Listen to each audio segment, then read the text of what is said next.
Manchmal muss man sich im Leben entscheiden. Und das ist keine leichte Entscheidung. Wenn man generationsübergreifendes Trauma, also epigenetisch betrachtet, jetzt in der Familie unterbrechen will, dann ist das sehr, sehr schwer, weil man sich verpflichtet fühlt, weil man seine Familie natürlich liebt und weil in den allermeisten Fällen die Familienmitglieder das sehr wahrscheinlich nicht nachvollziehen können, weswegen man anders denkt, weswegen man anders ist und weswegen man sich für einen anderen Weg entscheidet. Aber alleine schon die Tatsache, dass sie einen nicht dabei unterstützen und akzeptieren können, dass man anders ist und dass man seinen Weg geht, ist schon ein Anzeichen dafür, dass ihnen dein Wohl nicht besonders am Herzen liegt. Bedauerlicherweise, ja. Und ich weiß, es tut weh und man hat dann irgendwo den Drang, es ihnen recht machen zu wollen und irgendwie sie stolz machen zu wollen, aber dabei würde man sein eigenes Leben und seine eigenen Ziele aufgeben, also kann es nicht der Weg sein. Man kann sie aber auch nicht dazu zwingen, ihre Meinung zu ändern, weswegen man hat halt keine andere Wahl, ja, als halt einfach seinen Weg zu gehen, wenn man nicht sein Leben opfern will. Und ja, aus Liebe kann man sein Leben opfern im Prinzip, aber doch nicht, ohne es gelebt zu haben, oder? Macht das Sinn? Ich finde schon. Und so steht man oft vor einer schwerwiegenden Entscheidung. Und da muss man auf die Verhältnismäßigkeit achten. Jetzt wie bei diesem Beispiel.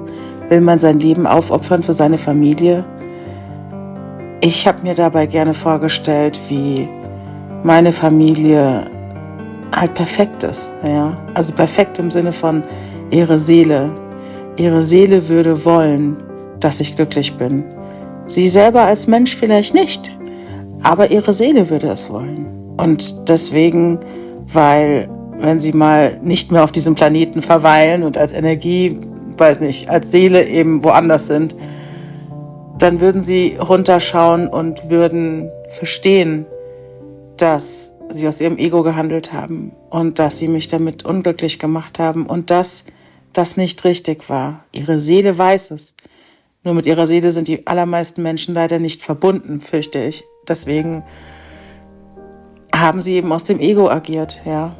Und ich habe mir immer vorgestellt, ihre Seele würde wollen, dass ich glücklich bin. Und es war trotzdem schwer, weil man ja, ich meine, ich bin ja jetzt nicht nur eine Seele, ich bin ja auch ein Mensch, ja. Und man immer noch diesen kleinen Wunsch hat mit, ach, wenn sie es doch nur verstehen könnten, ach, wenn ich doch nur verstanden werden könnte, ja, von meiner Umgebung.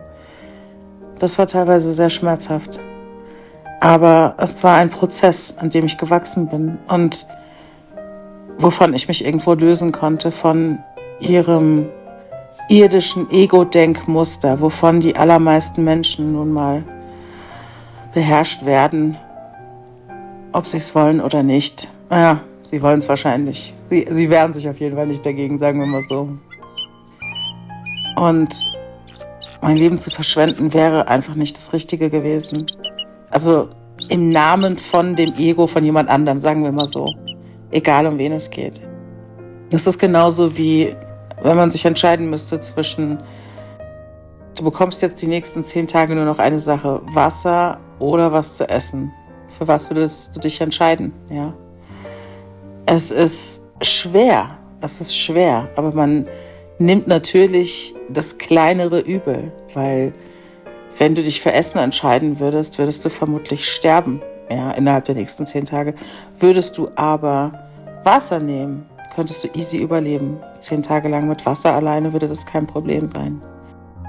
Und so ist es bei solchen Entscheidungen allgemein. Man muss die Verhältnismäßigkeit sehen und das geringere Übel quasi wählen, um zu überleben, um zu leben, weil wir sind alle nicht auf die Welt gekommen, um zu überleben, sondern um zu leben. Ja, und wenn man kaum noch überleben kann in einer gewissen Struktur, dann muss man sich bewusst fürs Leben entscheiden.